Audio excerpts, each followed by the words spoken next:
Well, my fellow sun-baked lunatics, this is the London broil I was telling you about. And as you can see, I put it on a cookie sheet. And what I'm going to try is putting it in the broiler. The thing is that I did butter the pan a little bit. And I'm going to put it about 7 to 8 minutes on each side in the broiler. So this is about a good inch thick. It's been marinated for about 4 days. Yeah, I like to overdo it a little bit because I like good flavor. And again, this is a lean cut of meat. So what does that mean to you and me? That it's going to be more than likely, well, for sure, a tough cut of meat. So you got to take your time. Make sure that you tenderize it a little bit, not to make it into mush, but make sure that you tenderize it, marinate it for a good amount of time to your liking, and then just go from there. I was going to smoke it. I am going to keep another big old piece so that I can smoke it perhaps tomorrow and take it from there. See what turns out better. I'm going to turn this sucker into some nice steak tacos, and I'm looking forward to making some really nice thin slices so that I can put it on top of salad and things like that. So we'll see how this goes. Thank you. Okay, well, if you can see, the broiler is actually going on right now. It is on high. This is the first time I ever do it like that, so I'm really hoping and praying that it goes well. I didn't put it right in the middle. I put it just one below the middle, and here it goes.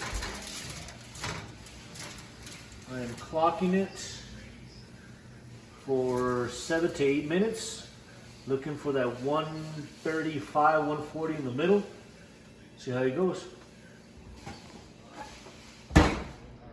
Okay, my fellow sun-baked lunatics, this is the London broil.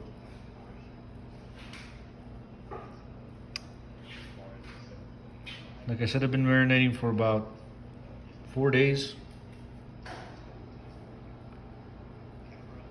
Right now it's been sitting for about 1 minute. I'm gonna let it sit for about 10 minutes. I flipped it once. Earlier in the video I said I was gonna let it sit for about, broil for about 7 to 8 minutes each side. But I could not get that temperature. Again, this is a big, thick piece of meat. Well, it was at a temperature of 133. Some areas were 125. There you go. For some reason, this is a thicker one, and it came down faster than this one. See, that's 150. I think that's a little bit overdone for this type of meat, for this type of cut. 140. Of course, this little end that I like. Eesh. So because again, you see the variations in the thickness. This big old belly right here.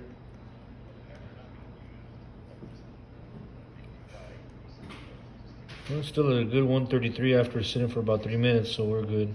Well, we'll see how it goes. So, just the way it looks, charred the way I like it. Maybe some of you guys will say, well, it's a little too charred for me. Well, that's good. Then you do it the way you want, but I like the charness on the outside. Like I said, I never really broiled meat, so I wanted to try it out, which is the reason why I left another end so that I can smoke it. But because of the fact that it was marinating for a few days, I wanted to take the opportunity to do that broil.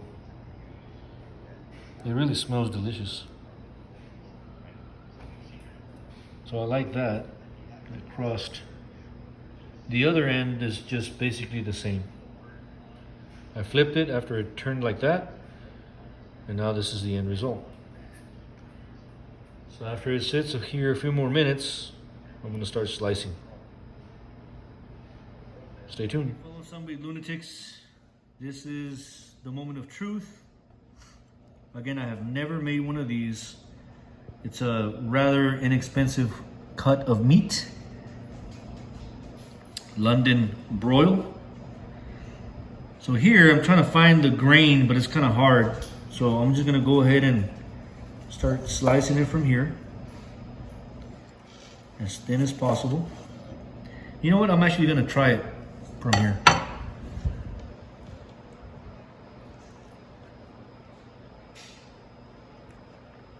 Oh wow.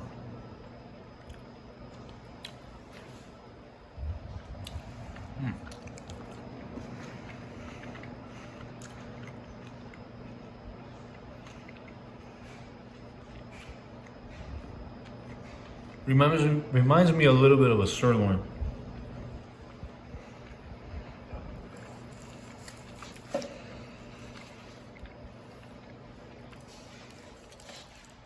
trying to go against the grain a little bit here.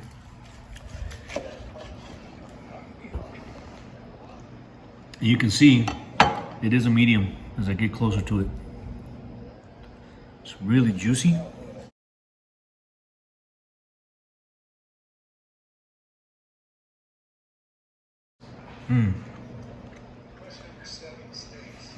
You know, at first I was like, well, it might come out a little, I don't know. I was afraid that I left it too long marinating, but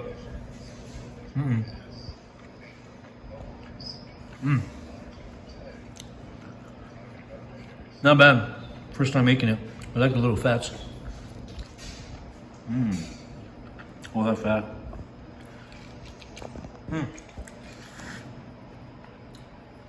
Well, I don't know what that is, but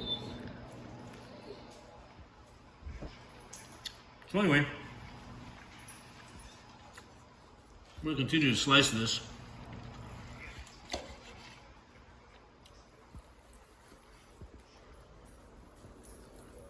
What I'm going to do with this, because my wife actually doesn't like it too red, even though this is not too bad. I'm going to wind up. For example, here I'm going to show you. I'm just going to chop it like this.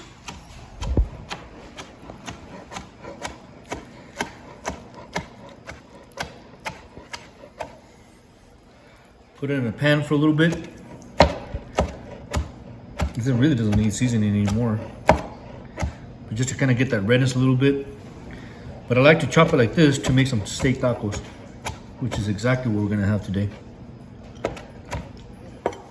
See? I'm going to wind up using that for steak tacos, but I'm going to slice some of this. You can tell, look, some people may not like it like that, but that's the way I like my steak. Like I said, for a London broil, never made one. I will continue to perfect it, at least the way I like it, and then take it from there. But I did let it sit for about 12 minutes, and this is the result. Oops. I'm just trying to cut it real thin. Isn't that a pretty cut of meat right there?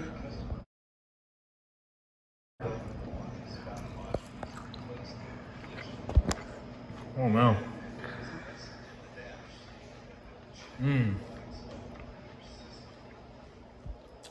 I think it's just pink. Oh, I don't know. But it's really, really good. Nice and warm. Pretty much falls apart. Really good. So, London broil, top round. I will smoke the other one, but this is the actual broiler.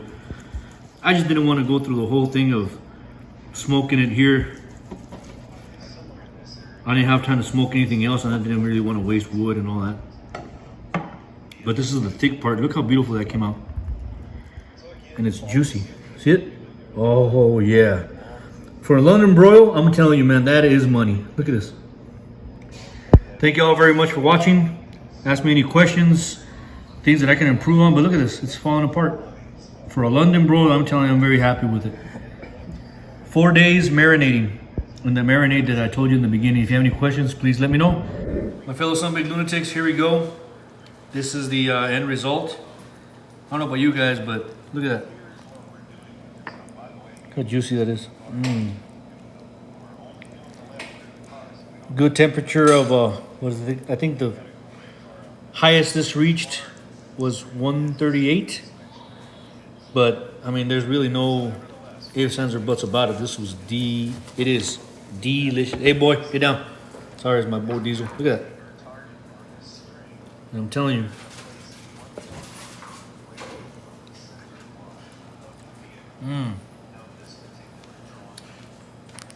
Again, for a London broil, top round, I know I keep repeating myself, but I'm very proud of myself, man.